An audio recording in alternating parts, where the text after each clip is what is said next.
नमस्कार आदरणीय दर्शकवृन्द, यहाँहरूलाई हार्दिक स्वागत गर्न चाहन्छु। म नवराज तानुक। यो हो टेलिभिजनको विशेष सन्दर्भ, विशेष लाइभमा हामी देशको समग्र विषयवस्तु र विकसित राजनीतिक घटनाक्रमको बारेमा सही र सठिक विश्लेषण गर्दै आएका छौँ। विशेषतः यतिखेर नेपालको राजनीतिले अझै सही ट्र्याक लिन सकेन। सत्तारूढ दलभित्र एक किसिमको अहिले पनि गठबन्धनभित्र चाहिँ खिचातानी, मन्त्री परिषद विस्तार हुन नसक्नु, त अर्कोतिर संसदमा चाहिँ नेकपा एमालेको लगातारको अवरोधको कारणले गर्दा यो व्यवस्था र अहिलेको सङ्कटको निकास किन निस्किन सकेन भन्ने धेरैको आम जिज्ञासा र चासो बढ्दै गएको छ। विशेष गरी संसद प्रतिपक्षको मान्यता पनि नेकपा एमालेले यो सदनलाई या यो संसदलाई चाहिँ लगातार बन्धक बनाइरहँदा जनताको पक्षमा काम हुन सकेन भन्ने विषय बाहिर आएको छ। विशेषतः पछिल्लो समय यो गठबन्धनको सरकार र प्रतिपक्षमा एमाले पुगेसँगै यो देशमा अब अर्ली इलेक्सनको एक किसिमको चर्चा पनि चल्न थालेको छ। त अर्कोतिर नेकपा एमाले जो प्रतिपक्ष दल रहेको छ, उक्त दलले आफ्नो प्रथम विधान महाधिवेशन गर्दै नेकपा एमाले भित्र ओलीलाई सर्वेसर्वा अर्थात् अध्यक्ष केपी शर्मा ओलीको पक्षमा उहाँको उमेर हदलाई पनि मध्यनजर गर्दै फेरि एकपटक पार्टी अध्यक्ष र फेरि एकपटक चाहिँ जनताको बीचबाट अनुमोदित हुँदै प्रधानमन्त्रीसम्मको चाहिँ उहाँको टार्गेट जुन किसिमले विकास भएको छ र अबको केही समयपछि अर्थात् मङ्सिरमा चाहिँ उहाँहरूले बुटवलमा 10औं महाधिवेशन गर्ने तामझाम गरिरहँदा अब नेकपा एमालेमा केपी शर्मा ओलीको विकल्प छ या छैन? के साँच्चीकै नेकपा एमाले भित्र अहिलेको परिस्थितिमा यो विधान संशोधन जसरी उहाँहरूले गर्नुभयो, यसले के साँच्चीकै नेकपा एमाले भित्र ओलीलाई सर्वेसर्वा र शक्तिशाली बनाउन खोजिएको हो? यिनै विषय प्रसङ्ग र विशेष गरी विधान महाधिवेशनसँगै निर्वाचनसँग सम्बन्धित रहेर आजको विशेष कार्यक्रममा कुराकानी गर्दैछौँ। हामीसँग नेकपा एमालेका बडो चर्चित नेता, युवा पुस्ताको बडो प्रभावशाली नेता, नेकपा एमालेको केन्द्रीय सदस्य सूर्य थापा आजको विशेष अङ्कमा हामीसँग हुनुहुन्छ। उहाँलाई म वेलकम गर्न चाहन्छु। नमस्ते थापाज्यू। धन्यवाद। सन्चै हुनुहुन्छ? ठिक छु।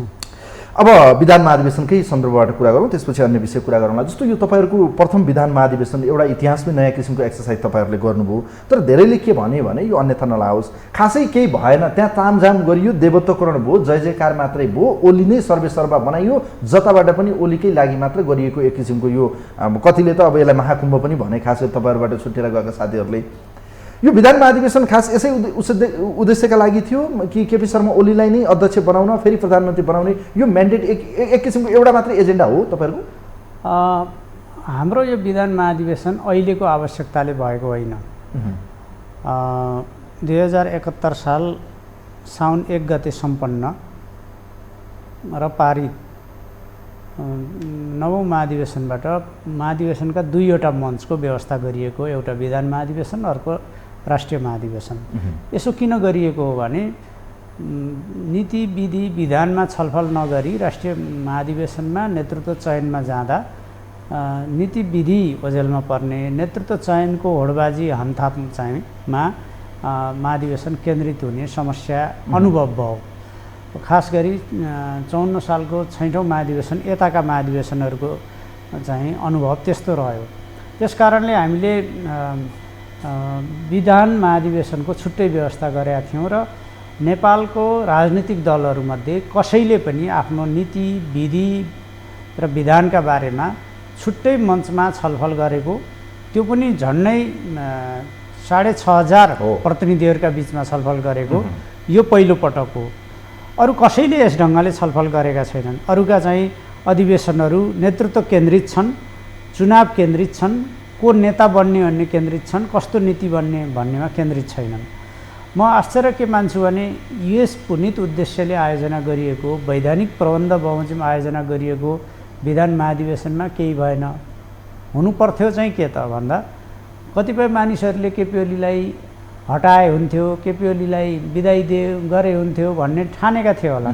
तिनका इच्छा चाहिँ विधान महाधिवेशनबाट पुरा हुँदैन थियो, भएन र हामी नगर्ने नै पक्षमा थियौँ।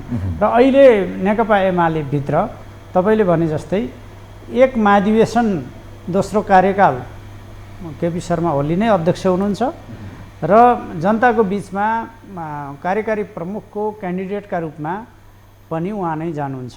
त्यसो भएको हुनाले अहिले चाहिँ हामीले यो काम गरेका छौँ, यसका संस्थागत प्रबन्धहरू मिलाएका छौँ, विधान संशोधन गरेका छौँ।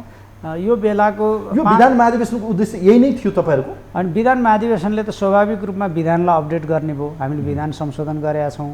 नीतिलाई अपडेट गर्ने भयो, हामीले 9औं महाधिवेशनदेखि विधान महाधिवेशनसम्मको चाहिँ राजनीतिलाई, घटनाक्रमलाई, पोलिटिकल उतार चढावलाई विश्लेषण गरेका छौँ। र आगामी 5 वर्षका निम्ति पार्टीलाई के चिजले गाइड गर्ने हो नीतिका हिसाबले भन्ने सन्दर्भमा त्यो राजनीतिक प्रतिवेदन जुन पारित भएको छ त्यसले गाइड गर्दैछ। हाम्रा सङ्गठनात्मक सिद्धान्तहरूलाई हामीले समीक्षा गरेका छौँ। सङ्गठनात्मक सिद्धान्त कस्तो हुने, पार्टी कसरी अगाडि बढ्ने, के कमी रहे, कहाँ कमी हटाउनु पर्यो, कसरी अगाडि बढ्ने हो भन्ने सन्दर्भमा सङ्गठनात्मक प्रस्तावले पारित गरेको छ। र आजका तात्कालिक विषयहरूमा चाहिँ ज्वलन्त विषयहरूमा समसामयिक प्रस्तावहरू पारित भएका छन्।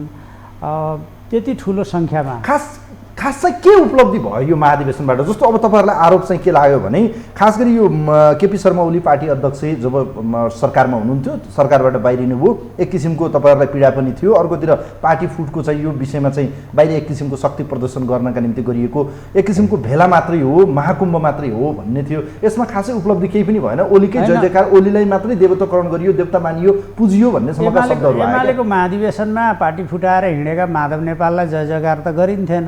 पुष्पकमल दाहाल प्रचण्ड जसले पार्टी फुटाउन माधव नेपाललाई उचाले, त्यो ढङ्गले चाहिँ केपी शर्मा ओलीलाई खाली खुट्टा बालकोट पठाउने कुकर्म गरे, उनको जय जयकार त हुन्थेन। एमालेको महाधिवेशनमा त एमालेका नेता कार्यकर्ता जुट्ने हुन्, एमालेको नीतिका बारेमा छलफल हुने हो, एमालेको विधान संशोधन हुने हो, एमालेको नेतृत्व स्थापित गर्ने हो, एमालेकै नेतृत्वका सबल पक्षहरूलाई स्थापित गर्ने हो। त्यो त स्वाभाविक रूपमा एमालेको विधान महाधिवेशनमा एमालेको म्याटर नै अलिकति बढी तामझाम भयो कि चर्चा कमाउनलाई अलिकति बढी प्रचारबाजी भयो कि यसलाई मान्ने कि नमान्ने तपाईँहरू?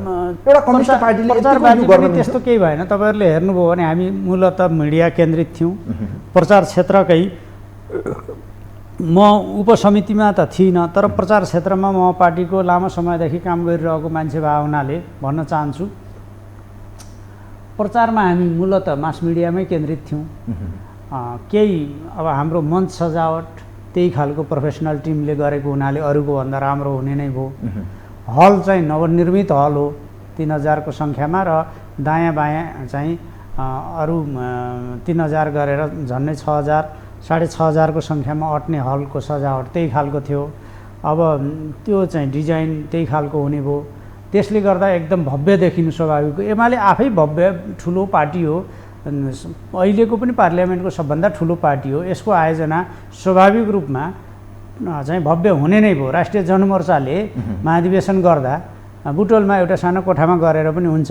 हाम्रो त त्यस ढङ्गको हुन्न नि, प्रतिनिधि नै अरूले गर्ने सभा जति त हाम्रो प्रतिनिधि भएर आउँछन्, अरूले गर्ने सभामा जुट्ने जति मान्छे त हाम्रो प्रतिनिधि। आलोचना त भयो नि होइन, मान्नुहुन्छ थापा? आलोचना त मान्छेले नन इस्युमा पनि आलोचना गरेका छन्। जस्तो केपी ओलीको फोटो चाहिँ सजाइयो भनेर। फोटो केपी ओलीको त सजाउने हो। त्यहाँ हामीले सधैँ मनमोहन अधिकारी हुँदा मनमोहन अधिकारीको सजाएका हुन्थ्यौँ पार्टी अध्यक्षका रूपमा, माधव नेपाल महासचिव हुँदा माधव नेपालकै फोटो राख्थ्यौँ। मदन प्रचण्डले के टिप्पणी गर्नुभयो नेकपा माओवादी केन्द्रको अध्यक्षले भने अब हिजोसम्म चाहिँ एउटा नेता मानिने राजनेताको रूपमा हेरिएका मदन भण्डारीको ठाउँबाट हेर्दा र मदन भण्डारीको ठाउँमा चाहिँ अब केपी ओलीको पूजा गरिन थाल्यो, त्यो स्ट्यान्डर्डको रूपमा राख्न थाल्यो, त्यो हैसियतमा उहाँलाई पूजा गर्न थाल्यो भन्ने आरोप उहाँले लाउनुभयो। प्रचण्डको त्यो उहाँको त्यो अबुझपन हो, ईर्ष्या हो, केपी ओलीका प्रतिको उहाँको पूर्वाग्रह हो। मदन भण्डारीको सैद्धान्तिक वैचारिक योगदानलाई हामीले त्यही ढङ्गले संस्थागत गरेका छौँ। उहाँको त्यही उचाइ सम्मान पार्टीभित्र, देशभित्र, अन्तर्राष्ट्रिय रूपमा छ। मदन भण्डारीको वैचारिक योगदानसँग केपी शर्मा ओलीको वैचारिक योगदानलाई हामीले कुनै कम्पेरिजन गरेका छैनौँ। यसलाई सिद्धान्तका रूपमा स्थापित गर्ने विषयमा, मार्गदर्शक सिद्धान्तका रूपमा अगाडि बढाउने विषयमा, समाजवाद निर्माणको चरणसम्मको अवधिलाई गाइड गर्ने विषयमा स्वयं मदन कमरेडले जे भन्नुभएको थियो ती चिजलाई नै महाधिवेशनले संस्थागत गरेको छ। केपी शर्मा ओली माथि प्रचण्ड हमला गरिरहेका छन्, शेरबहादुर देउवा हमला गरिरहेका छन्, माधव नेपाल हमला बोलिरहेका छन्। प्रचण्डले यतिसम्म भन्नुभयो, तपाईँले हेर्नुभयो होला सूर्य थापाज्यू, नेकपा एमाले भित्र विधि विधान केही पनि छैन, सिर्फ छ एउटा सूर्य चिन्ह, दोस्रो छ केपी ओली, त्यहाँ अरू केही पनि छैन। डा गरेर के भयो त? सूर्य थापा मै छु होइन, सूर्य चिन्ह छ, केपी शर्मा ओली अध्यक्ष हुनुहुन्छ, यसको जनताको बहुदलीय जनवाद सिद्धान्त छ। यो पार्टी सल्लाहको रुख जस्तो एउटा नेता 34 वर्ष निरन्तर रहिरहने अनि नीति विधि विधान मै हुँ भनेर चाहिँ अभिनय गर्ने, त्यही अभिनय राजनीति हो, सिद्धान्त हो भनेर चाहिँ कहिले प्रचण्ड पथ भन्ने, कहिले के भन्ने, कहिले वर्षै पछि फाटेको भोटो जस्तो नीति फेर्ने, कहिले के भनेको छ, कहिले माओवाद भनेको छ, कहिले विचारधारा भनेको छ, कहिले प्रचण्ड पथ भनेको छ, कहिले सबै मिल्का आएको छ, अनि कहिले के भनेको छ। यो त्यस्तो चाहिँ व्यक्तिगत मनोमानीमा चल्ने पार्टी होइन। यो विधि विधान सिद्धान्तमा चल्ने पार्टी हो र यसका वैचारिक सेटअप छन्, श्रृङ्खला छन्, यसको वैधानिक प्रबन्ध छ, त्यसअनुसार अगाडि बढेको। एमालेको नीतिका बारेमा, विचारका बारेमा बिचरा पुष्पकमल दाहाल प्रचण्डले के चिन्ता गर्नु? आफ्नो चिन्ता गरून् न। पुष्पकमल दाहालको नीति के हो? शेरबहादुर देउवाको बैशाखी हो। त्योभन्दा बढी के छ उनको? सत्ताका खेलहरूमा अस्थिरताको शिखण्डी बन्ने उनको त्यही त हो। उनले चाहिँ एमालेको बारेमा, एमालेको नीतिका बारेमा, सूर्य चिन्हका बारेमा, जनताको मनमा छ सूर्य चिन्ह, त्यो विचारसँग जोडिएको छ चिन्ह। उहाँले भन्नुभयो नि त, उहाँहरूसँग केही पनि छैन, छ एउटा जबज भजाउनुहुन्छ, अर्को सूर्य चिन्ह, यो दुईटा हुने सिद्धिन्थ्यो भन्ने जबज नै त हो सबथोक। मदन भण्डारीले प्रतिपादन गर्नुभयो चाहिँ संसारभरि सोभियत सङ्घको चाहिँ विघटनपछि संसारभरि कम्युनिस्ट आन्दोलन रक्षात्मक भएको बेलामा सिङ्गो संसारको कम्युनिस्ट आन्दोलनको वैचारिक सीमावलोकन गरेर मदन भण्डारीले चाहिँ जनताको बहुदलीय जनवादलाई प्रतिपादन गर्नुभयो। आज हामी त्यसलाई नेपाली संस्करण मार्क्सवादको भनेर अगाडि बढाएका छौँ। मार्क्सवादको नेपाली संस्करण हो यो। त्यसो भएर यो चाहिँ प्रचण्डलाई मन लाग्यो प्रचण्ड पथ, अनि चाहिँ विचारको केन्द्रीकरण, यस्तो यस्तो भने जस्तो विषय होइन यो। त हामीले त व्यक्ति केन्द्रित होइन नि त, हामीले विचार केन्द्रित भएर। अनि सिम्बल के हो त? उहाँको गोलाकारभित्रको हँसिया हथौडा भन्ने चाहिँ त्यसको केही माने छैन। उहाँले मान्छे ठग्न राख्नुभएको हो। त्यो सूर्य चिन्ह त हामीले 43 सालदेखि, आज होइन, 2043 सालको जनपक्षीय हस्तक्षेपको नीति अन्तर्गत जनपक्षीय उम्मेदवारहरू उठाउने बेलादेखि सूर्य चिन्ह लिएको। काठमाडौँमा पद्मरत्न तुलाधर यही सूर्य चिन्हबाट निर्वाचित हुनुभएको, मदन भण्डारी यही निर्वाचन चिन्ह लिएर जित्नुभएको, कृष्णप्रसाद भट्टराईलाई यही चिन्हमा उहाँले भोट मागेर जनताबाट भोट प्राप्त गरेर हराउनु भएको, मनमोहन अधिकारी यही सूर्य चिन्हबाट निर्वाचित हुनुभएको। 48 सालमा तपाईँहरूका लागि सूर्य चिन्ह भनेको यो अमृत हो। त्यसो भए एक किसिमको भनौँ यो प्राण जीवन दिने एउटा के भने चिन्हको मूल्य के अरे मर्म हुन्छ के। कुनै पनि पार्टीका चुनाव चिन्ह यत्तिकै मकैको घोगा राखिया थियो नि 15 सालमा कम्युनिस्ट पार्टीको, त्यसको पनि एउटा सिम्बल थियो, किसानको उत्पादनका रूपमा चाहिँ राखिएको थियो। सूर्य चिन्ह चाहिँ उज्यालोको प्रतीक हो, विचारको प्रतीक हो, परिवर्तनको प्रतीक हो, अँध्यारोको अन्त्यको प्रतीक हो। हाम्रा वैचारिक राजनीतिक कामहरूको समग्र चाहिँ एउटा सिम्बल हो सूर्य चिन्ह। यसलाई पुष्पकमल दाहाल प्रचण्डले ईर्ष्या गरेर छटपट्टिका निम्ति उनी सूर्य चिन्ह कब्जा गर्नका निम्ति 4 पटक केपी ओलीलाई पार्टीबाट हटाएको, संसदीय दलबाट हटाएको, अध्यक्षबाट हटाएको, पार्टी सदस्यबाट हटाएको, 4 पटक हटाएर कार्की ब्याङ्केटमा के गरेका थिए पुष्पकमल दाहालले यही सूर्य चिन्ह प्राप्त गर्नु। अनि अहिले उनी अङ्गुर अमिलो भयो जस्तो गरेका छन् क्या सूर्य चिन्ह। ठिक छ, यसको व्याख्या विश्लेषण जनताले गर्नेछन्। सूर्य थापाजी, मैले यहाँनिर जोड्न खोजेँ जस्तो विधान महाधिवेशनमा खास गरी यो 10 बुँदे सहमति कार्यान्वयन हुन्छ भनिएको थियो पार्टी विभाजनपछि, त्यसपछि गएर सरकारबाट बहिर्गमन हुनु परेपछिको एउटा ठुलो एउटा तपाईँहरूको कार्यकर्ता राष्ट्रिय स्तरको एउटा विधान महाधिवेशनको नाममा एक किसिमको छलफल पनि भयो होला।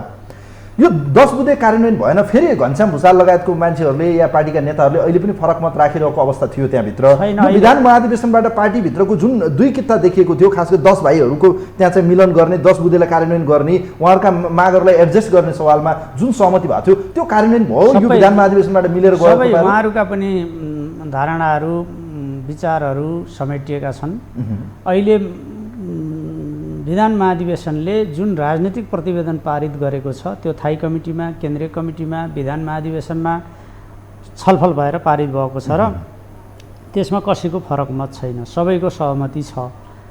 अहिलेको राजनीतिक घटनाक्रमहरूका सन्दर्भमा, विकसित घटनाक्रमहरूका सन्दर्भमा, पार्टीले हिजो गरेका कामहरूका सन्दर्भमा, हासिल भएका उपलब्धिहरूका सन्दर्भमा, सरकार गठनका सन्दर्भमा, प्रतिनिधि सभा विघटनका सन्दर्भमा, चाहिँ पार्टी विभाजनका सन्दर्भमा जुन विश्लेषण अहिले केन्द्रीय कमिटीको तर्फबाट अध्यक्ष केपी शर्मा ओलीले प्रतिवेदन पेश गर्नुभयो, त्यो प्रतिवेदनमा प्रस्तुत धारणाहरू पार्टीका साझा धारणा हुन्। ती केपी शर्मा ओलीका पनि तिनै हुन्, घनश्याम भुसालका पनि तिनै हुन्, भीम रावलका पनि तिनै हुन्, सबैका तिनै हुन्। र अहिले हामी अब वैचारिक रूपमा कुनै चाहिँ त्यस्तो विवादमा छैन। तर जेठ 2 2075 फर्किनु भएन नि त तपाईँ? सबै फर्कियो। त्यो चाहिँ के भयो, सुदूरपश्चिममा फर्केन भन्ने दुःख छ। सुदूरपश्चिमको हकमा पनि के भयो भने जेठ 2 को कार्यान्वयनका सन्दर्भमा कमरेड भीम रावलकै नेतृत्वमा एउटा कार्यदल बनेको छ।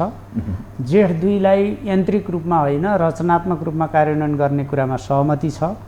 सुदूरपश्चिमको ओभरअल उपाध्यक्षका हिसाबले संयोजनकारी भूमिका उहाँले निर्वाह गर्ने, इन्चार्ज लेखराज भट्ट हुने, अध्यक्ष कर्णबहादुर थापा हुने भन्ने चाहिँ मोटो सहमति अध्यक्षज्यूले नै भन्नुभयो। त्यही अध्यक्षले नै त्यही भन्नुभयो र तदनुरूप नै तलबाट प्रतिनिधिहरू त्यही ढङ्गले छानिनुभयो। प्रतिनिधिहरू छानिएर आउनुभयो। जिल्ला कमिटीका, प्रदेश कमिटीका सबै प्रतिनिधिहरू छानिएर विधान महाधिवेशनमा सहभागी हुनुभयो। ग्रुप डिस्कसन भयो। सबै प्रदेशबाट, सबै क्षेत्रबाट, प्रवासबाट, सबै ठाउँबाट प्रतिनिधिहरू त्यही रूपमा आइसकेपछि न विधान महाधिवेशन भएको। त्यसो भएर 10 बुँदे कार्यान्वयन भयो। 10 बुँदे यान्त्रिक रूपमा होइन सृजनशील ढङ्गले, रचनात्मक ढङ्गले कार्यान्वयन हुन सक्छ। हुबहु त त्यो हुँदै होइन, त्यो त हुबहु गर्नका लागि हुँदै होइन, त्यो चाहिँ एउटा सुझाव हो। त्यसअनुसार पार्टीमा जस्तो एउटा कुरामा तुरुन्तै चाहिँ लागू भयो, जस्तो कि 9औं महाधिवेशनबाट निर्वाचित सबै पदाधिकारीहरू जस्ताको तस्तै पुनर्स्थापित हुनुभयो। बाँकी चाहिँ सुदूरपश्चिमको इन्चार्ज को हुने, पर्यटन विभागको प्रमुख को हुने, टेक्निकल कुरा यी कार्य विभाजनका विषय हुन्। कार्य विभाजनमा त सामूहिक हेरफेर हुन एमाले भित्र अब एकता भयो हैन? एकता छ। अब आउँदो महाधिवेशनसम्म जुन तपाईँहरूले 10औं महाधिवेशन बुटोलमा गर्ने भन्नुभएको छ मङ्सिरमा, यो महाधिवेशनमा अध्यक्षको लागि उम्मेदवार केपी शर्मा ओली नै हो त आधिकारिक तपाईँहरूको, या उहाँसँग? तपाईँले बुटोलमा महाधिवेशन भन्नुभयो, अहिले बुटोलमा महाधिवेशनको घोषणा भएको छ। बुटोलमै नहुन पनि सक्छ महाधिवेशन, अर्को ठाउँमा पनि हुनसक्छ, त्यो चाहिँ प्रतीक्षा गरौँ। तर 10औं महाधिवेशन मङ्सिरको 10, 11, 12 गते हामीले गर्ने जुन घोषणा गरेका छौँ त्यो मितिमा महाधिवेशन हुन्छ र त्यो महाधिवेशनमा सर्वसम्मतिले अध्यक्ष केपी शर्मा ओली हुनुहुन्छ भन्ने हाम्रो विश्वास। कस्तो मजाले बचाइदिनु भयो नि योपालि अध्यक्षज्यूलाई फेरि भनौँ न। उनीहरूले त उहाँ त अहिले अब यो समय अवधिभित्र या आज या भोलि केही महिना तलमाथि भयो त उहाँले छोड्नुपर्ने परिस्थिति हुन्थ्यो। उनीहरू 70 वर्षलाई बरु घुमाउरो तरिकाले उहाँकै पक्षमा तपाईँहरूले गरिदिनु भयो। होइन, यस्तो हो, अहिले एउटा चाहिँ सन्दर्भ छ के 70 वर्ष उमेर पुगेसम्म चाहिँ नेतृत्वमा कन्टेस्ट गर्न, प्रतिस्पर्धा गर्न हाम्रो विधानले दिन्थ्यो। उहाँ आगामी फागुन 11 गते 70 वर्ष पुग्नुहुन्थ्यो। त्यतिन्जेलसम्म उहाँ निर्वाचित हुँदा विधानको प्रावधानले कहीँ रोक्दैन्थ्यो। तर त्यसपछि निर्वाचित हुँदा के गर्ने भन्ने कुराको व्याख्या चाहिन्थ्यो। 70 वर्ष 11 महिना 29 दिन पुगेको मान्छे निर्वाचित हुने खण्ड पर्यो भने के गर्ने त? निजामती कर्मचारीमा जस्तो 58 वर्ष भनेपछि अवकाश लिइहाल्ने त भन्ने पनि प्रश्न उठेका थिए। त्यो नउठेका होइनन्। तर हाम्रो महाधिवेशनले के गर्यो भने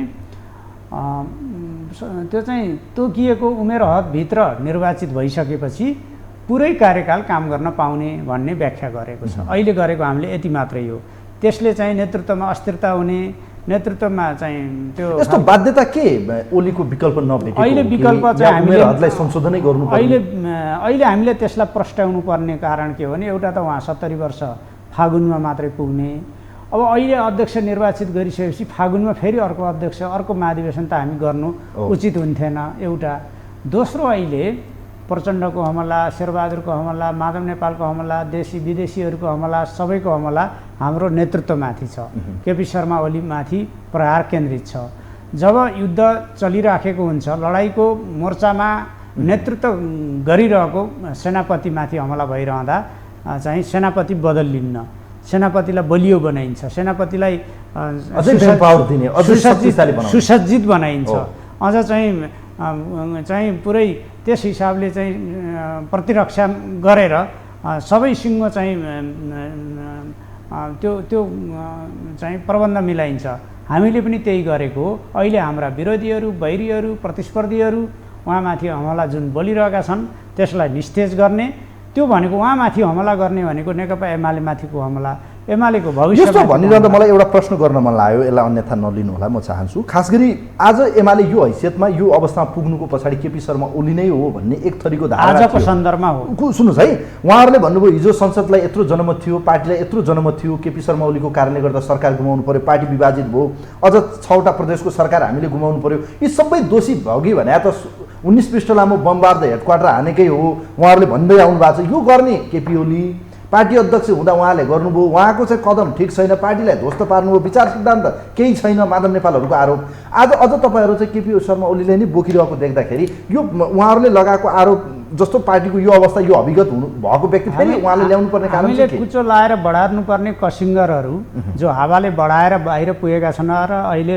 बालुवाटारको चाहिँ भित्र पुगिराखेका छन्, तिनका कुराहरूका बारेमा म खण्डन गर्दिनँ। माधव नेपाल अब कुरा गर्न लायक मान्छे हो, नेता हो। आफ्नो हुँदा छँदाको सरकार फ्लोर क्रस गरेर कर्णालीको सरकार ढाल्या होइन। यहाँ चाहिँ रामबहादुर थापा बादललाई स्वतन्त्र उम्मेदवार कलम चिन्हवाला मान्छे उठाएर हराएको होइन। अब चाहिँ गण्डकी प्रदेशमा त तिनको बुताले केही गर्न, लुम्बिनी प्रदेशमा विभिन्न सांसदहरूलाई खरिद बिक्री गरेर राजीनामा गराएर अनेक गरेर माधव नेपाल संलग्न भएर हराएको होइन। सुदूरपश्चिममा माधव नेपालले विभाजनको खेती गरेर हराएको होइन। यहाँ शेरबहादुर देउवालाई सांसदहरू चाहिँ कहिले आफ्नो सरकारलाई विश्वासको मत नदिएर, कहिले राष्ट्रपति कहाँ 26 जना सांसदहरूको हस्ताक्षर लिएर सर्वोच्च अदालतमा आफ्नो पार्टीको नेतृत्व प्रधानमन्त्री विरुद्ध रिट निवेदन लिएर चाहिँ अपदस्थ गरेको, सत्ताच्युत गरेको होइन। शेरबहादुर देउवालाई चाहिँ फ्लोर क्रस गरेर पार्टी अनुशासन मर्यादा सीमा सबै उल्लङ्घन गरेर पदीय स्वार्थका लागि, क्षुद्र पदीय स्वार्थका लागि केही सङ्ख्यामा मन्त्री र केही नियुक्तिका लागि आफ्नो पार्टीको हैसियत बिक्री बट्टा गरेको। उहाँले भन्नुभयो म कम्युनिस्ट एकताको लागि पार्टी विभाजित गरे हो, म एकीकृत हो, म कम्युनिस्ट बृहत्तर कम्युनिस्ट आन्दोलन गर्ने हो, मैले चाहिँ खास कम्युनिस्ट म हो, उहाँको देखिरहनु भएको छ। शेरबहादुर देउवा चाहिँ कम्युनिस्ट हो। शेरबहादुर देउवासँग एकता गरिरहेछ माधव नेपालको टुकडीले। बिक्री भएका छन्, पार्टी फुटाउन बिक्री भएका छन्। हिजो वामदेवलाई बिक्री गरे, वामदेवलाई खरिद गरे, खुम्बहादुरले त 6 करोड दिएको भनेर आफै अन्तर्वार्ता दिएका छन्। आज माधव नेपाल बिक्री भएका छन् आफ्ना अपराध ढाकछोप गर्नका निम्ति। तिनी कम्युनिस्ट हुन् माधव नेपाल। माधव नेपाललाई कसैले कम्युनिस्ट भन्छ आज? नेकपा एकीकृत समाजवादीलाई नाम त जुन गोरुको सिङ छैन उसको नाम तिखे भन् जस्तो उनले फुटाएको एउटा सिसाको टुक्रा जत्रो एउटा जत्था बनाएका छन्, त्यसको नाम एकीकृत समाजवादी। शेरबहादुर देउवाको भाइ हुँ भनेर भन्नु न, भाइ काङ्ग्रेस भन्नु नि। चाहिँ प्रजातान्त्रिक काङ्ग्रेस बनाएको थिए, त्यस्तै टुकडी बनाएका हुन्। उनी कम्युनिस्ट आन्दोलनका उद्देश्य विरुद्ध चाहिँ सञ्चालित छन्, केन्द्रित छन्, विभाजनमा सक्रिय छन्। शेरबहादुर देउवालाई चाहिँ सत्तासीन बनाउनका निम्ति आफ्ना सबै बरकत लगाएका छन्। कम्युनिस्ट पार्टीका, कम्युनिस्ट आन्दोलनका, कम्युनिस्ट आदर्शका उनले कुरा गर्नु भनेको त बडो घिनलाग्दो कुरा हो। माधव नेपालले कम्युनिस्ट आन्दोलन पार्टी सिद्धान्तको कुरा गर्नु भने सच्चा कम्युनिस्ट हामी धेरै घिनलाग्दो कुरा, घिनलाग्दो। ओलीमा कम्युनिस्टै सिद्धान्त छैन, विचार देखियो त। केपी ओली चाहिँ शेरबहादुर देउवा र यी सबै शेरबहादुर देउवाका सेटेलाइट बनेका सहयोगी तत्त्वहरूले हमला गर्दाखेरि विचारको सिद्धान्तको प्रश्नमा चाहिँ शक्तिशाल भएर उभिएर उहाँले नेकपा एमालेको चाहिँ शिर उच्च पार्न, नेकपा एमालेको प्रतिरक्षा गर्न, नेकपा एमालेलाई चाहिँ मतदान गरेका मतदाताहरूको स्वाभिमान बढाउन भूमिका खेल्नु भएको छ। उहाँहरू चाहिँ नेकपा एमालेलाई समाप्त पार्न, विभाजन गर्न र काङ्ग्रेसलाई बलियो बनाउन लाग्नु भएको थियो। त्यसो भएको हुनाले उहाँहरूले त हमला त केपी शर्मा ओलीमाथि गर्दै आउनु भएको थियो, त्यो सक्नु भएन, असफल हुनुभयो, छटपटिनु भएको छ। तर यस्तो घिनलाग्दो कुरा गर्न माधव नेपालले छोड्नुपर्छ।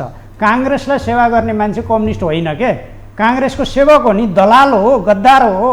त्यसो भएर माधव नेपालले अपिल गर्दै हिँड्नु भएको छ नि त। एमालेमा भएका साथीहरू, क्रान्तिकारी शक्तिहरू, माधव नेपालको अपिल अहिले कसले सुन्छ? माधव नेपालको अपिल कसले सुन्छ? रामकुमारी झाँक्रीले, विरोध खतिवडाले, केही मन्त्री हुन चाहिँ एकदम अनेक ढङ्गले ताउर माउर गरेका व्यक्ति बाहेक कसले सुन्छ माधव नेपालको अपिल? माधव नेपालको रामकुमारले त भन्नुभयो नि त तपाईँहरूको यो महाधिवेशन भने त कुम्भ मेला हो, जय जयकार गर्ने, देवत्वकरण गर्ने मेला हो भनेर भन्नुभयो, गाई जात्रा हो भन्नुभयो। तिनलाई अब एमालेका बारेमा टिप्पणी गर्ने कुनै नैतिक अधिकार छैन। उनी एमाले विभाजन गर्ने एउटा चाहिँ त्यस्तो प्रचण्ड र देउवाको स्वार्थमा चाहिँ उपयोग भएकी पात्र हुन्। माधव नेपाललाई हात समाउँदै घिसार्दै उनले लिएर हिँडेकी दुनियाँले देखेको छ। एमाले छोडेर एमालेका विरुद्ध गद्दारी गर्ने मान्छेहरूले एमालेको बारेमा चिन्ता गर्ने होइन, आफ्नो चिन्ता गरून् तिनीहरू। तिनीहरूले आफ्नो चिन्ता गरून्, शेरबहादुरको चिन्ता गरून्, प्रचण्डको चिन्ता गरून्, केपी ओलीको, एमालेको भविष्यको चिन्ता गर्ने होइन। हामी गर्छौँ एमालेको भविष्यको चिन्ता। तपाईँहरूलाई त एमालेको अब त अन्तिम हो केपी शर्मा ओली, यसपछि एमाले रहँदैन। उहाँहरूले भनिसक्नुभयो गठबन्धन चुनावसम्म पनि जान्छ, चुनाव पछिसम्म पनि रहन्छ। अनि चुनावमा जान्छ कि के हुन्छ? गगन थापाले कस्तो भाषण गर्दै उहाँ त एक्लै लगेर जानुपर्छ, एक्लै लड्ने हो। यिनी चाहिँ सहयोग चाहियो भनेर एकदम याचना गरिरहेकाहरू हामी कसैसँग पनि मिल्दैनौँ, हामी एक्लै लड्छौँ भनेर कङ्ग्रेसका नेताहरू यसो भनिरहेछन्। उनीहरू चाहिँ पिछलग्गु बनेर काङ्ग्रेसको पुच्छर समाएर बैतरणी तर्न कोसिस गरिरहेछन्। काङ्ग्रेसले पुच्छर समाउन पनि दिनेवाला छैन।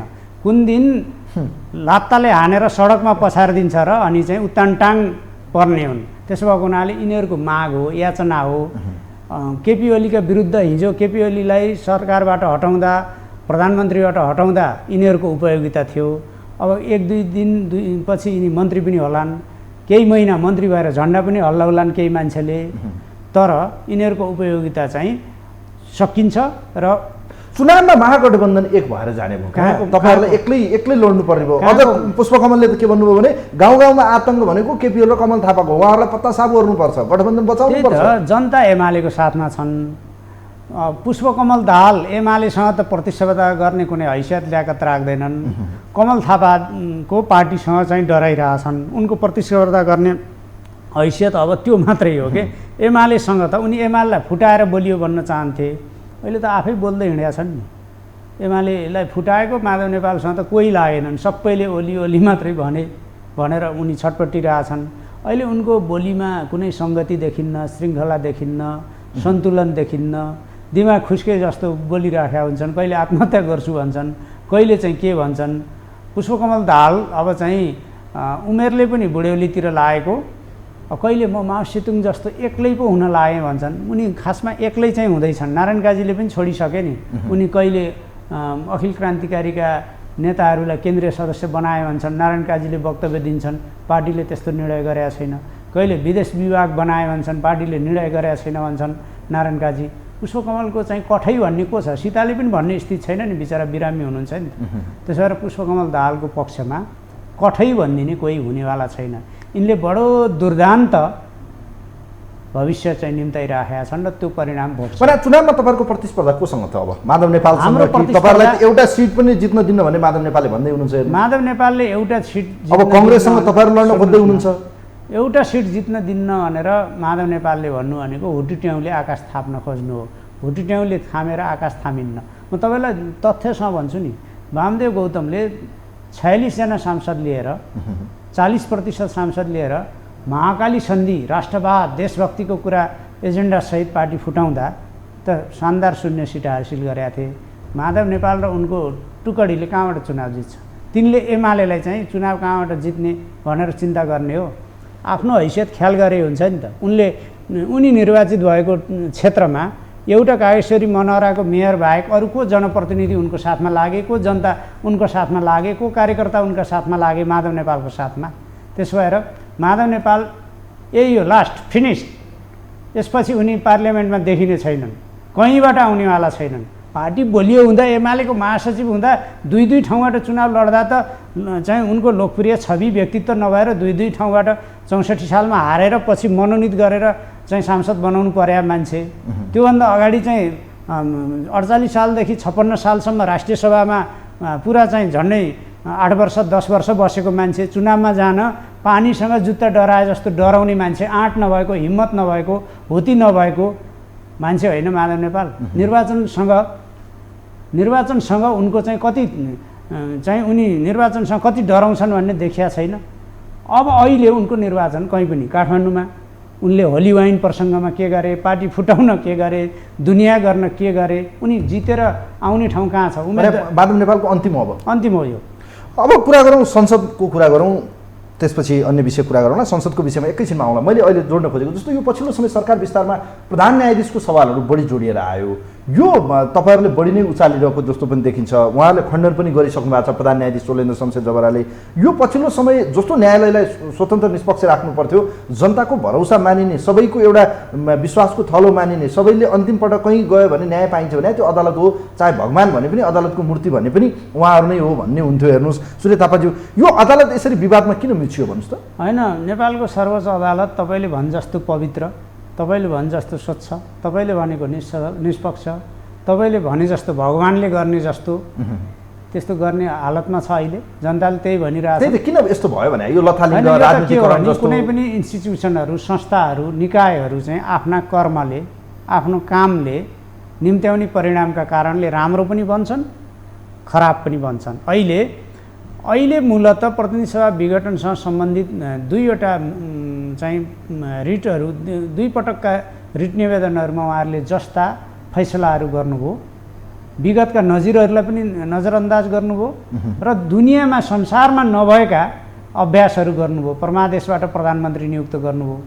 त्यसपछि चाहिँ अदालतप्रतिको विश्वास टुटिया छ, गलत फैसला गर्नुभएको छ, लोकतन्त्र विपरीतको फैसला गर्नुभएको छ, परमादेशको शासन सुरु गर्नुभएको छ, जनादेशको बर्खिलाप गर्नुभएको छ। त्यसो भएको हुनाले प्रश्न तीर सर्वोच्च अदालतमाथि तेर्सिरहेको छ।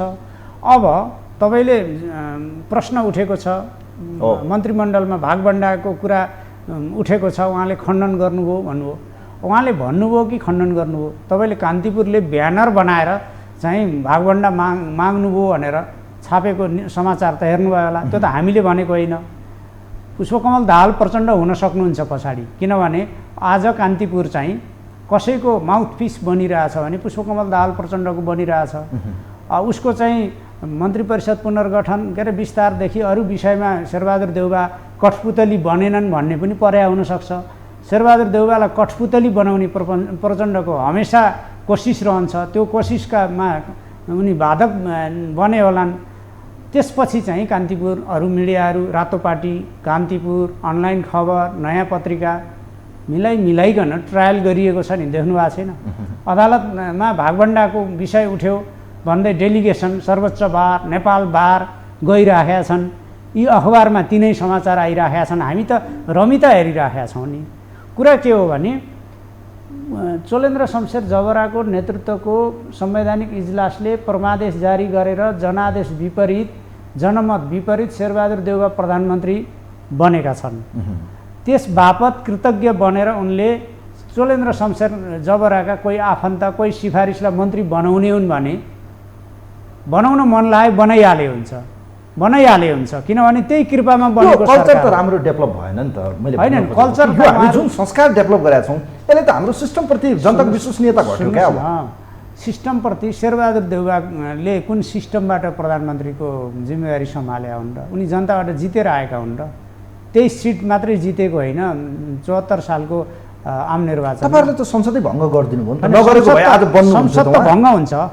तपाईँ हेर्नुहोस् न, गिरिजाप्रसादले 51 सालमा संसद भङ्ग गरे हुन्। त्यही सर्वोच्च अदालतले सदर गरेको। शेरबहादुरले संसद भङ्ग गरेकै हुन्। अझ यिनले त चाहिँ ज्ञानेन्द्रको षड्यन्त्रको चाहिँ गोटी बनेर भङ्ग गरे हुन्। त्यतिखेर पनि सर्वोच्च अदालतले चाहिँ सदरै गरेको। पछि पनि जब काङ्ग्रेसले संसद भङ्ग गरे हुन्छ, प्रतिनिधि सभा भङ्ग गरे हुन्छ, यो सर्वोच्च अदालतले सदर गरे हुन्छ। मनमोहन अधिकारीले विघटन गर्दा, केपी शर्मा ओलीले पुसमा विघटन गर्दा, अस्ति जेठमा विघटन गर्दा, कम्युनिस्टले जहिले प्रतिनिधि सभा विघटन गरेका छन्। सर्वोच्च अदालतमा कहिले विश्वनाथ, कहिले चोलेन्द्र शमशेर जन्मिराखेका हुन्छन्। तपाईँले न्यायिक फैसलाहरूलाई नजिरहरूको पृष्ठभूमिमा यो त्यसो भए अदालतहरूमा जुन हामी राजनीतिक भागभण्डाको आधारमा चाहिँ, हिस्सेदारीको आधारमा चाहिँ आफ्ना मान्छेलाई हामी नियुक्ति गर्छौँ, पदबढुवा गर्छौँ, या न्यायाधीशहरू हामी चाहिँ दिन्छौँ या बनाइन्छ, यो गलत परिपाटी हामीले किन डेभलप गर्यौँ त? किन बनायौँ त? त्यसो भए त्यो त बनाउनेहरूलाई सोध्ने हो। चोलेन्द्र शमशेरलाई कसले बनाउनु भयो उहाँहरूले जान्ने हो। हामीले त चाहिँ सर्वोच्च अदालत कोटा सिस्टम भयो भन्छन् क्या मान्छे। कोटा सिस्टम उहाँहरूका पालामा भएको हो। को कोटामा आउनुभयो भन्ने कुरा आज अखबारहरूमा आइरहेका छैनन्। चोलेन्द्र शमशेरले कसलाई मन्त्री बनाउन सिफारिस गर्दै हुनुहुन्छ? उहाँ मुख्य न्यायाधीशबाट माथि आउनै गाह्रो भएपछि कसले शेरबहादुर देउबासँग जोडेर उहाँलाई चाहिँ सर्वोच्च अदालतमा न्यायाधीश बन्न बाटो खुला गरिदिनु भएको थियो, सहयोग गर्नुभएको थियो। त्यस बापत उहाँलाई मन्त्री बनाउनलाई सिफारिस गर्दै हुनुहुन्छ, नाता सम्बन्धित पनि हुनुहुन्छ भन्ने कुरा कान्तिपुरले लेखिरहेछ। यी अखबारहरूले लेखिरहेछन्। सत्तापक्षीय, सत्ताको पक्षमा रहेका आफूलाई व्यावसायिक भनिने अखबारहरूले लेखिरहेका छन् नि त। त्यसो भएको हुनाले यो उहाँहरूले जवाफ दिने विषय हो।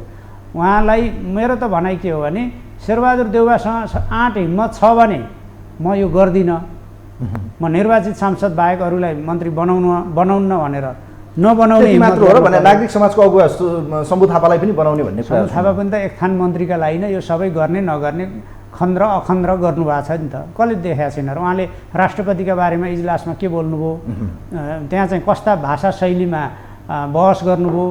हिजोको शम्भु थापाको सम्मानबाट हिजो 62-63 को आन्दोलनको एउटा चाहिँ नागरिक अगुवाका रूपमा शम्भु थापाको रूपमा कुरा नगर्नु न।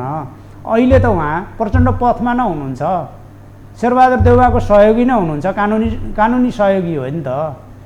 प्रचण्डको चाहिँ पथमा हुनुहुन्छ। तर तपाईहरुलाई यो गरेको गलत क्रियाकलापको विरुद्ध त उहाँले अदालतमा बहस त गर्नुभयो नि त। लोकतन्त्रको पक्षमा, संविधानको पक्षमा यो व्यवस्था बचाउन उहाँले फी लिएर वकालत गर्नुभयो। प्रचण्ड शेरबहादुर देउवाको पक्षमा वकालत गर्नुभयो। वकिलले त चाहिँ आफ्नो क्लाइन्टको पक्षमा त वकालत गर्न पाउने हो नि त। शम्भु थापाजीलाई पनि शुभकामना छ, मन्त्री बन्ने इच्छा हो भने एक बार अब देश चलाउने राजनीतिक दलले कि अब न्यायालयको मान्छे, अदालतको मान्छे यस्तै सुरु भइरहेछ। शेरबहादुर देउवाले कहिले लोकतन्त्र दरबारमा बुझाएका छन्, कहिले लोकतन्त्र अपहरण गराएका छन्, कहिले चाहिँ पार्टी विभाजन गरेका छन्, कहिले चाहिँ यो चाहिँ सांसद खरिद बिक्री आदि इत्यादि गरेर चाहिँ पजेरो प्राडो सुविधा बाँडेर लोकतन्त्रलाई बदनाम गरेका छन्। शेरबहादुर देउवा 5औं पटक हुँदाखेरि पनि यो सुनामका लागि प्रधानमन्त्री भएका होइनन् के। यो तथ्य त अब संसदलाई तपाईहरुले बन्धक बनाइदिनु भयो। संसदमा जनताको श्री प्रतिनिधित्व गर्ने सार्वभौमसत्ता थलोलाई तपाईहरुले किन यति धेरै बन्धक बनाउनु भयो? लगातार यो भनिरहँदा सत्ता पक्षका सांसदहरूले, नेताहरूले के भन्छन् भने एमालेको असली रूपै यही हो, सच्चा चरित्र यही हो उहाँहरुको। यो भन्दा अरु जान्नै भएको छैन। उद्दण्ड मचाउने, माधव नेपाललाई त्यसो भन्ने मनुवाहरूलाई, महानुभावहरूलाई म सोध्न चाहन्छु। तपाईहरुका एकदम प्रिय माधव नेपालसँग सोध्नुस् न, 58 सालमा उहाँले के गर्नुभएको थियो? लाउडा प्रकरणपछि गिरिजाप्रसाद कोइरालाका विरुद्ध श्री माधव कुमार नेपालको नेतृत्वमा 57 दिन हेर्नुस् त, 58 दिन बन्धक बनाउने तपाईहरुका प्रिय व्यक्तित्व माधव नेपाल छेउमा हुनुहुन्छ नि। कानमा सोध्नुस् न खुसुक्क के गर्नुभएको थियो, किन गर्नुभएको थियो। आज त हामीले त हाम्रा भ्यालिड मुद्दामा सभामुखले नाङ्गो पक्षपात गरेका कारणले, संविधानको उल्लङ्घन गरेका कारणले सभामुखमाथि प्रश्न उठाए। सभामुखलाई किन यसरी लपेट्दै हुनुहुन्छ, घचेट्दै हुनुहुन्छ भन्नुस् त? सभामुख गुरिल्ला कसरी गुरिल्ला हुनुभयो? उहाँ त संवैधानिक पुष्पकमल दाहाल प्रचण्डको आदेश पालक, उहाँको मर्यादा पालकहरू सेक्युरिटीमा हुनुहुन्छ नि संसदमा। त्यस्तै सभामुखको कुर्सीमा एउटा कुनै इज्जत, प्रतिष्ठा, मर्यादा, कानुनको मूल्य ख्याल नगर्ने एकजना गुरिल्ला आदेश पालक चाहिँ विराजमान भएको कारणले यो सबै समस्या सिर्जना भएको छ। तपाईहरुको पार्टी विवाद हुने, तपाईहरुको पार्टी आफै फुट्ने, अनि सभामुखले किन लपेट्नु हुन्छ भने कि आँखामा पट्टी बाँध्नु भएको थियो कानुन पढ्न, संविधान पढ्न। उहाँलाई संविधानले न्यायाधीश बनाएको छ। उहाँले त प्राप्त भएको दलको दलीय सिफारिसलाई सूचना पार्टीमा टाँस्ने मात्रै हैसियत हो। पुष्पकमल दाहालले आदेश दिएका 4 जना सांसदको पद मुक्त गर्ने सूचना उनले 4 घण्टा पनि नपर्खिकन चाहिँ हाउसमा सुनाए, पदमुक्त गरे। पुष्पकमल दाहालको आदेश प्राप्त गरेर सरिता गिरीको लागि 3 घण्टा पनि नपर्खिकन पदमुक्त गरे। नेकपा एमालेका 14 जना अनुशासनहीन, अराजक, बिक्री भएका चाहिँ तत्त्वहरूलाई पार्टीले बकाइदा उनीहरूको फ्लोर क्रस, अनुशासनहीनता, व्हिप उल्लङ्घनका अपराधमा पदमुक्त गर्ने सिफारिस गरेको कुरो उनी घरमा राखेर दाँतको उपचार गर्न हिँडेका होइनन्। उनी दाँतको उपचार गर्न हिँडेका थिए। हिंस्रक मान्छे हुन् उनी दाँत चाहिँ तिखो पार्न हिँडेका थिए जस्तो लाग्छ। अहिले संसद उनको त्यही रवैयाको बन्धक बनाएको छ। उनका अपराधलाई हामीले चाहिँ ढाकछोप गरेर क्या बात गर्नुभयो भनेर समर्थन गर्न सक्छौँ? अग्नि सापकोटाले तर अदालतले त माधव कुमार नेपालको पक्षमा पो गयो अदालत पनि कहिले गयो होइन आदेश त दिएन नि त होइन अदालतमा विचाराधीन छ अदालतको विचाराधीन विषय त्यसपछिको पहिला त भदौ 2 गते हामीले चाहिँ भदौ 1 गते नै हामीले 14 जना सांसद पदमा तपाईहरुले 1 गते दिनुभयो 2 गते अध्यादेश आयो अनि 2 गते अध्यादेश आयो अध्यादेश पछि उहाँहरू पार्टी बनाउँदै कहिले हिँड्नु भयो होला त्यो सबै प्रक्रियामा त हामी 1 गते अगाडि छौँ हाम्रो विषय विचाराधीन विषय अदालतको मुद्दा फैसला हुन दिउँ त त्यसो भए किन संसदलाई बन्द बनाइरहने कानुन बनाउनु छ हेर्नुस् देशलाई निकास दिनु छ अग्नि सापकोटा हलो अड्काएर गोरु चुट्या अग्नि सापकोटाले संविधान कानुन विपरीत गरेका सबै अपराधलाई हामी टुलु हेरेर उनका लागि सजिलो पारिदिने गरी के कानुन बनाउन कसले छेकेको छ कसले रोकेको छ बजेट कसरी ल्याउनु भयो प्रतिस्थापन विधेयक कसरी पारित गर्नुभयो उहाँहरूले के गरिरहनु भएको छ हामीले त नाराबाजी गरेका छौँ हाम्रा सांसदहरूले आफ्नो स्थानमा उभिएर सभामुखको वेल अगाडि उभिएर नाराबाजी गर्नुभएको छ विरोध प्रदर्शन गर्नुभएको छ उहाँहरूलाई गर्ने कामका निम्ति विरोध प्रदर्शनले कहाँ छेकेको छ बन्धक भयो भनेर चाहिँ कोकोहोलो मचाउनु पर्ने रोइलो गर्नुपर्ने कारण के छ तर कुरा के हो भने श्री अग्निप्रसाद सापकोटा यो नेपालको संसदीय लोकतन्त्रको इतिहासकै सबैभन्दा निकृष्टतम र नालायक सभामुखका रूपमा दर्ज छन् यिनलाई यस रूपमा नै भण्डाफोर गर्ने यिनको अपराधको पोल खोल्ने जनताका बीचमा यिनलाई नाङ्गे झार पार्ने काम पार्टीले यिनले आफ्नो अपराध हो त यो संसद बन्द बनाउनुको मुख्य संसद बन्द बनेको छैन उनीहरूले कहिले खोल्ने त संसद खोल्दिनु पर्यो संसद हाम्रा कारणले तिनका काम के रोकिया छन् बजेट रोक्यो उहाँहरूले त्यही भनिरहनु भएको छ एमालेको लगातार अवरोध भयो लगातार यो विरोध भयो कसरी हामी संसदमा काम गर्ने तपाईँ तथ्यमा हेर्नुहोस् न जनार्दन शर्मा चाहिँ खरायो उफ्रिए जस्तो गरिकन वेलमा पुगेर पोडियममा पुगेर चाहिँ बजेट पेश गरे उहाँहरूले पारित गर्नुभयो हाम्रा सांसदहरूले नाराबाजी गर्दा गर्दै पारित गर्नुभयो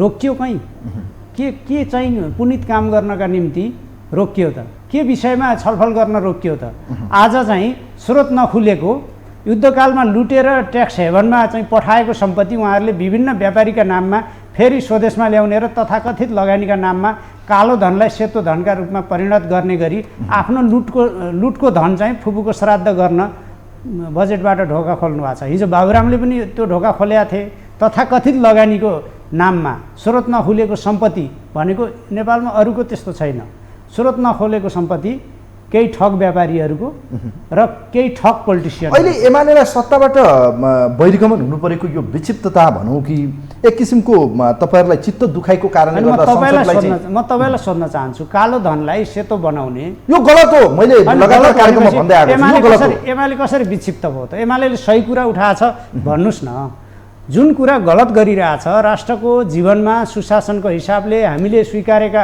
अन्तर्राष्ट्रिय अनुबन्ध विपरीत र भोलि हामीले धेरै ठुला चुनौतीहरू भोग्ने गरी यो चाहिँ जुन गरिँदैछ यी चिजहरू हामीले उठाएको बेठिक छन् भने तपाईँहरू बेठिक भन्ने हिम्मत गर्नुहोस् न हामीले बेठिक कुरा त जनता पक्षमा उठाउनुहुन्छ तर अहिले चाहिँ संसदलाई चाहिँ यसरी बन्द बनाइदिनु भयो भन्ने उहाँहरूले भन्नु भएको छ संसद चाहिँ न तपाईँहरू सर्वदलीय बैठकमा गइदिनुहुन्छ हेर्नुहोस् प्रधानमन्त्रीले चाहिँ 2 पटक बैठक बोलाउनु भयो तपाईँहरूले बहिष्कार गरिरहनु भएको छ न सभामुखसँग तपाईँहरू बस्न चाहनुहुन्छ 1-to-1 वार्तै गर्न चाहनुहुन्न तपाईँहरूले चाहेको चाहिँ के हो सर्वदलीय बैठक भनेर जहाँ बोलाइन्छ त्यहाँ हामीबाट टुक्रिएर गएका साना सिसाका टुक्रा खतरनाक त्यस्ता चाहिँ हरू त्यहाँ पार्टीका नाममा गठजोडका नाममा त्यहाँ जम्मा हुनु भएको छ पार्टी होइन के उहाँहरूको चाहिँ तथाकथित गठबन्धनको बैठक माधव कुमार नेपाल जहाँ जानुहुन्छ त्यहाँ तपाईँहरू जानुहुन्न माधव नेपाललाई जनताले वैधता प्रदान गरेका छैनन् उनी वैध छैनन् उनी अवैध हुन् उनी मकसद तपाईँहरूको उद्देश्य त्यही देख्यो कि उहाँहरू सर्वदलीयमा गयो त्यहाँ नजाने संसदमा उहाँहरू आए संसद चल्न नदिने कारबाहीका निम्ति सिफारिस गरेको व्यक्ति जसलाई अध्यादेशको त्यान्द्रो प्रयोग गरेर चाहिँ तथाकथित पार्टीको मान्यता उहाँहरूले दिलाउनु भएको छ आफ्नो सत्ताको चाहिँ गठबन्धनमा सामेल गर्न त्यो पार्टी किमार्थ वैध होइन त्यो जनताबाट वैधता प्राप्त गरेको होइन एक सिट जितेर ल्याएर आउनु न त त्यसपछि मानौला माधव नेपालको पार्टी कानुन सम्मत अध्यादेशबाट त 20% उहाँहरूले पुर्याएर वैधानिकता निर्वाचन आयोगले प्रमाणपत्र दियो होला निर्वाचन आयोगले त्यो अध्यादेश कहाँ राख्नुभयो उहाँहरूको ग्याम्बलिङ थियो षड्यन्त्र थियो दाउपेच थियो यो सबै थियो भने त त्यो अध्यादेश कायम राख्न सक्नुभयो उहाँहरूले ल्याउनु हो त्यही एउटा काम फत्ते गर्नुभयो त्यसपछि पुस्रे थारा जस्तो अध्यादेश हरायो त्यो अध्यादेश मौजुदा कहाँ छ त्यो बारेमा पनि त अदालतमा मुद्दा विचाराधीन छ नि त त्यो मुद्दा विचाराधीन विषयमा पर्खौँ भनेर किन भन्नुहुन्न त उहाँहरू त्यसो भएर नाटक नाटकै हो के अग्नि सापकोटाले अपराध गर्ने, त्यसलाई ढाकछोप गर्न सर्वदलीयको नौटङ्की गर्ने, त्यहाँ चाहिँ एमाले सामेल भइदियोस् भनेर खोज्ने। शेरबहादुर देउवाले चाहिँ अग्नि सापकोटा बहिष्कारमा परेपछि शेरबहादुर देउवाले अनि त्यस्तै सर्वदलीय आफ्नो गठबन्धनको बैठक गर्ने र एमालेलाई निम्त्याउने। एमाले शेरबहादुर देउवाको गठबन्धनमा छ र त्यहाँ ध्रुवीकरण भयो नि त, थाहा भयो, ध्रुवीकरण त भयो, जान्छ त देश। तपाईँ एकदम स्पष्ट हुनुहोस्, देश ध्रुवीकरण भयो। एउटा ध्रुव एमाले हो, त्यसको नेता केपी शर्मा ओली हो, बाँकी सबै यी चाहिँ सत्ताधारीहरू एउटा ध्रुव हो। त्यसो भए उहाँहरूले भने जस्तो तपाईँ दक्षिणतिर, उहाँहरू उत्तर र पश्चिमतिर हो होइन? उत्तर दक्षिण पूर्व पश्चिम यी समयमा प्रकट हुँदै जालान्। कसका तपाईँ र कमल थापालाई राज संस्थासँग जोडिया छ क्या उहाँहरूले? उहाँहरू प्रतिगमनकारी हो, यो व्यवस्था फाल्ने ध्रुवीकरण भयो क्या? अब तपाईँहरू एउटा किताबमा, उहाँहरू एउटा किताबमा, उहाँहरू लोकतन्त्रवादी अग्रगमनकारी। एमाले प्रतिगमनकारी हो कि हिजो प्रतिगमनको मतियार शेरबहादुर देउवा आज चाहिँ सत्तासीन भएको शेरबहादुर देउवा प्रतिगमनकारी हो, माधव नेपाल प्रतिगमनकारी हो, हिजो आजाद सचियो भन्ने नीति बनाउने, त्यो चाहिँ समयले स्पष्ट गर्दै जाला। म कति कुरा भन्छु भने कमल थापाजीको पार्टीका आफ्ना मूल्य मान्यता आदर्शहरू होलान्, त्यो उहाँको विषय हो। नेकपा एमालेको विषय हामी संघीयता, धर्मनिरपेक्षता, लोकतन्त्र, लोकतान्त्रिक गणतन्त्र हामीले सङ्घर्ष गरेर स्थापित गरेको परिपाटी हो।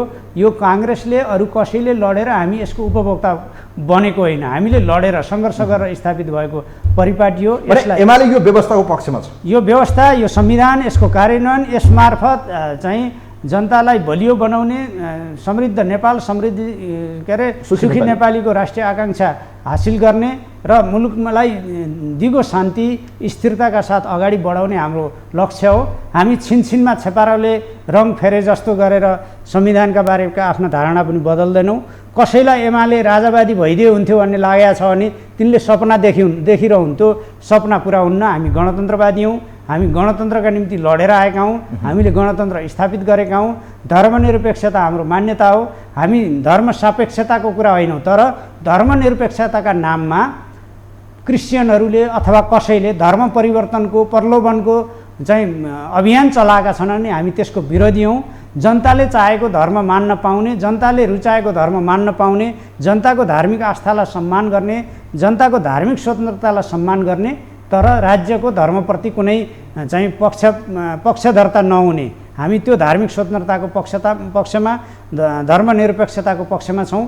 त्यसो भएर हाम्रा मूल्य, हाम्रो लोकतन्त्रप्रतिको निष्ठा, धर्मनिरपेक्षताप्रतिको आज होइन नि त। हामी 47 सालको संविधान बनाउँदाखेरि पनि जननेता मदन भण्डारीले राख्नुभएका आलोचनाका 27 बुँदामा धर्मनिरपेक्षता हुनुपर्छ भन्ने त्यतिखेरको पनि विषय हो। होइन, यो व्यवस्थाको पक्षमा तपाईँ हुनुहुन्छ। अन्त्यमा म कार्यक्रमको लगभग लास्टमा छु, म अन्तिममै छु। खास गरी यो भ्रष्टाचारको काण्डहरू पछिल्लो समय वात्तै एकैचोटि बाहिर आयो। जस्तो 33 किलो सुन काण्ड भनियो, त्यहाँ चाहिँ फेरि एउटा व्यक्तिको चाहिँ सुनाम साक्यको हत्या बाहेक अरू कसैको पनि त्यहाँ चाहिँ संलग्नता या सुन काण्ड देखेन। यसलाई कसरी हेर्दै हुन्छ? ललिता निवास काण्ड, यी काण्डमा जो मान्छे मुछिरहेको थिए ती सबैलाई सुनपानी छर्किने काममा देउवा नेतृत्वको सरकार र उनका आसेपासेहरू संलग्न हुँदैछन् भन्ने कुराहरू पछिल्ला फैसलाहरूले देखाउँछन्। केही पुलिसहरूलाई चाहिँ सफाई दिएको पुलिस अफिसरहरूलाई, अनि एउटा हत्या प्रकरणमा मात्रै संलग्न व्यक्तिहरूलाई दोषी ठहराइएको कारणले 33 किलो सुन प्रकरण, सुन पनि छैन, मान्छे पनि छैन, ठुला माछा छैन, त्यो कसका पालामा भएको थियो? शेरबहादुर देउवा सरकारमा हुँदाखेरि भएको होइन र अघिल्लो पालि 74 साल अगाडि आफ्ना अपराधहरू ढाकछोप गर्न त उहाँहरूले गर्नुहुन्छ त। वाइट बडी जहाज भाडामा ल्याउने निर्णय शेरबहादुर देउवा आफै पर्यटन मन्त्री हुँदा गरे होइन र? अनि पछि चाहिँ लेखा समितिमा रविन्द्र अधिकारीलाई तेजोवध गर्न उहाँहरूले अनावश्यक चाहिँ त्यस्तो कोसिस गर्नुभयो।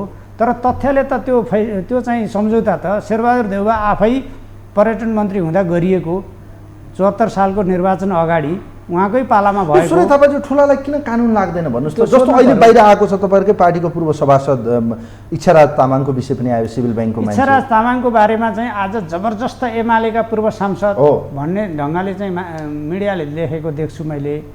पूर्व सांसद त धेरै पार्टीका होलान्, उनी संविधान सभाको दोस्रो कार्यकालमा सदस्य हुनुहुन्थ्यो, एमालेको तर्फबाट सदस्य उहाँ हुनुहुन्थ्यो। ब्याङ्किङ कसुरमा उहाँ संलग्न हुनुहुन्छ।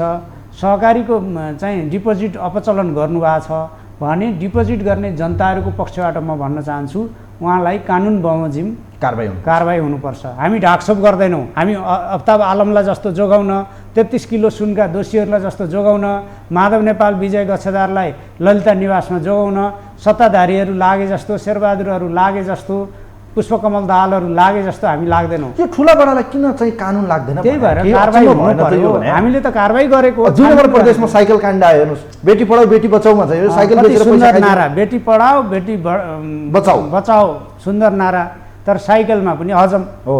त्यो त गर्नु आएछ नि त। कसको मुख्यमन्त्री हुनुहुन्छ? त्यो त मुख्यमन्त्री उपेन्द्र यादवको पार्टीको मुख्यमन्त्री, शेरबहादुर देउवाको नेतृत्वको गठबन्धनको पक्षधर मुख्यमन्त्री। यस्तो चाहिँ उसमा अख्तियारले छापा मारेर छानबिन गर्यो। अझ उल्टै अख्तियारले छानबिन गर्न मिल्दैन, अख्तियारले गलत गरे पूर्वाग्रही भयो भन्ने चाहिँ उहाँहरूको अब त्यो रुवावासी छ। भ्रष्टाचारको छानबिन गर्न मिल्दैन, पूर्वाग्रह हुने भयो। अध्ययन गरेका, जाँच गरेका, छानबिन गरेका विषयहरूमा मुद्दा चलाउन हुन्न, पूर्वाग्रह हुने भयो। मुद्दा विचाराधीन मुद्दाहरूमा चाहिँ त्यहाँ अनेक सेटिङ गर्ने र सफाइ दिने, त्यो चाहिँ त्यो आग्रह भयो। कस्तो विडम्बना भन्नुहोस् त। भ्रष्टाचार, लथालिङ्गको देशको अवस्था, राजनीति, हाम्रो सिस्टम, हाम्रा अङ्ग के भएको? सूर्य थापाजी, हाम्रो देश के हुँदैछ? मलाई ठ्याक्कै जान के भन्न चाहन्छु भने यी केही दृष्टान्तहरूले को के हुन् भन्ने सही गलत सर्लङ्ग पार्दैछ। भ्रष्टाचारको पक्षमा को उभिँदैछन्, भ्रष्टाचार गर्नेलाई, अपचलन गर्नेलाई, बदमासी गर्नेलाई कारबाही गर्ने पक्षमा को उभिँदैछन्, यो पनि ध्रुवीकरण हुँदैछ। स्वच्छताको पक्षधरता र भ्रष्टाचारको पक्षधरताको पक्षमा को उभिँदैछन्। खै अब प्रचण्डले भन्नुभयो नारा हेर्नुहोस् त, म भ्रष्टाचार गर्दिनँ, गर्न पनि दिन्न, यति राम्रो नारा, तर आफै भ्रष्टाचारी भनेर भन्नुभयो अरे केपी ओलीले। अब प्रचण्डलाई त कुनै विषय चाहिन्न नि, तर्क चाहिन्न, आधार चाहिन्न। उनी त जे पनि बोल्छन्, बिहान एउटा कुरा बोल्छन्, दिउँसो अर्को कुरा बोल्छन्, राति अर्को कुरा बोल्छन्, सोमरसको चाहिँ नसामा अर्कै कुरा बोल्छन्। प्रचण्डका बारेमा कुरा नगरौँ। यो देश यस्तै हुन्छ त तपाईँलाई के लाग्छ? यस्ता नेताहरू हुँदासम्म यस्तै हुन्छ। जनताले सही नेता छान्नुपर्छ, सही नेतालाई काम गर्न दिनुपर्छ। कहिलेसम्म छान्ने जनताले? जनता जहिले यिनै नेताको प्रयोगशाला बन्ने, जनताले यिनैलाई पत्याउने। यही 14 महिनापछि हेर्नुहोस् न, जहिले केपी ओलीको पार्टीलाई यत्रो जनमत दिएको हो, केपी ओलीलाई दिएको हो र त केपी ओलीलाई दिएको जनमत भाँडभैलो गर्न पुष्पकमल दाहाल प्रचण्ड र माधव नेपाल मिलेर, माधव नेपालले फेरि एक्लै गर्न बाँकी के राखे, अनुशासन कसरी उल्लङ्घन गरे, व्हिप कसरी उल्लङ्घन गरे, फ्लोर क्रस कसरी गरे, कसरी देउबालाई आफ्नो चाहिँ हैसियत बिक्री गरे, कसरी यी मानिसहरू बिक्रीबट्टा भए, यसको फैसला हामी जनतामा गर्न चाहन्छौँ। र 14 महिनापछि यिनले सजाय पाउँछन्। केपी शर्मा ओली फेरि कमब्याक गर्नुहुन्छ। हस्, यहाँलाई म धेरै धेरै धन्यवाद दिन चाहन्छु समय दिनु। धन्यवाद। दर्शकवृन्द, यो विशेष लाइभ विशेष सन्दर्भमा हामीसँग नेकपा एमालेका प्रभावशाली चर्चित युवा नेता हामीसँग आजको विशेषज्ञमा केन्द्रीय सदस्य सूर्य थापा हुनुहुन्थ्यो। उहाँसँग यो पछिल्लो विकसित घटनाक्रम र देखिएका विकसित यी विषयवस्तुसँगै नेकपा एमालेको यो भर्खरै सम्पन्न भएको विधान महाधिवेशनले केपी शर्मा ओलीलाई सर्वेसर्वा या शक्तिशाली नेताको रूपमा स्थापित गरेको हो, या पछिल्लो समय देखिएको गठबन्धनको सरकारको असफलताले के साँच्चै यो देशमा चुनाव कति सम्भव छ लगायतको विषयमा कुराकानी गऱ्यौँ। कार्यक्रम हेरिदिनु भयो यहाँहरूप्रति आभार व्यक्त गर्दै यो विशेष लाइभबाट आजका लागि कार्यक्रमको टिमसँगै म पनि बिदा हुन्छु।